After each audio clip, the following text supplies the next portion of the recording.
dalam berita tengah malam. 365 hari sudah berlalu, rakyat Malaysia masih berperang melawan COVID-19, musuh yang tidak dapat dilihat dengan mata kasar. Ikuti laporan wartawan Muhammad Ashraf Ishak, genap setahun kes pertama COVID-19 dikesan di negara ini.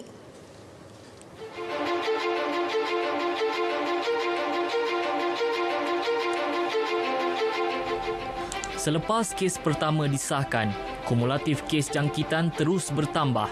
16 Mac 2020, jumlahnya mencecah 553 kes. Tarikh yang sama, Perdana Menteri Tan Sri Muhyiddin Yassin mengumumkan pelaksanaan Perintah Kawalan Pergerakan PKP bermula 18 Mac. Sebaik dikuat kuasa, hampir keseluruhan aktiviti harian terhenti. Jalan raya lengang, sekatan didirikan dan orang ramai dinasihat kekal berada di rumah, sesuatu yang tidak pernah dibayangkan sebelum ini. PKP yang pada awalnya hanya untuk tempoh 2 minggu dilanjutkan sebanyak 3 kali sehingga 4 Mei sebelum PKP bersyarat dan PKP pemulihan diperkenal. Pada ketika PKP 1.0 tu, hampir tiada pergerakan rakyat Malaysia pada ketika itu. Di mana pada masa PKP 1.0 tu kita boleh anggap sebagai total lockdown. Kita kebanyakan populasi bukan setakat Malaysia saja, kita takut, kita tak faham COVID ni macam mana kita nak prevent dan sebagainya, menjadikan kita duduk di rumah diam-diam. Sebabnya tak ada orang bergerak. Sekarang ni berbeza dengan PKP 2.0 ni, di mana kebanyakan orang terus melakukan aktiviti seperti biasa, terutamanya dalam sektor ekonomi pekerjaan. Ada kekurangan sikit daripada pelanggan-pelanggan. Banyak ada perbezaan. Yalah, kita kena bersedia dengan keadaan ni, kehidupan baru ni lah. Cara baru lah. Dan memang banyak kesan sampingan dia lah pada kita dan pada pelanggan-pelanggan ni lah. Jadi perbezaan kehidupan tu memang ketara sangat lah. Memang dulu kita aktiviti harian tu kita bebas lah sikit. Tapi sekarang kita ada limit lah sikit. Sebab ada jangkitan penyakit kan. Dari segi ekonomi pun saya ingat ada terjejas.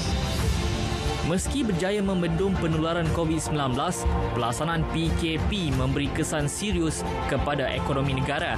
5 pakej bantuan diperkenalkan secara berperingkat bagi meringankan beban rakyat. Kerajaan bagi tu memang banyak membantu jugalah. Kita tak ada berniaga kat sini, kerajaan bagi duit tu kira membantu kita belanja kat rumah kan. Kalau tak memang susahlah. Harap sangatlah COVID ni akan berakhir dan kita dapat seperti biasa. Ada. Memang kebanyakan keluarga yang makin susah kan. Habis kalau bantuan ni dapat bantuan, kita ringankanlah beban diorang. Memang banyaklah untuk peniaga-peniaga pun ada bantuan. Namun akibat sedikit kealpaan, COVID-19 kembali mengganas, memaksa kerajaan melaksanakan semula PKPB di kebanyakan negeri mulai Oktober lepas. Ekoran pertambahan mendadak kes baru, PKP dikuat kuasa di 6 negeri sebelum diperluas ke seluruh negara kecuali Sarawak. Meski bekalan vaksin dijangka tiba di negara ini penghujung bulan depan, namun ia bukan jaminan untuk kita terhindar daripada COVID-19.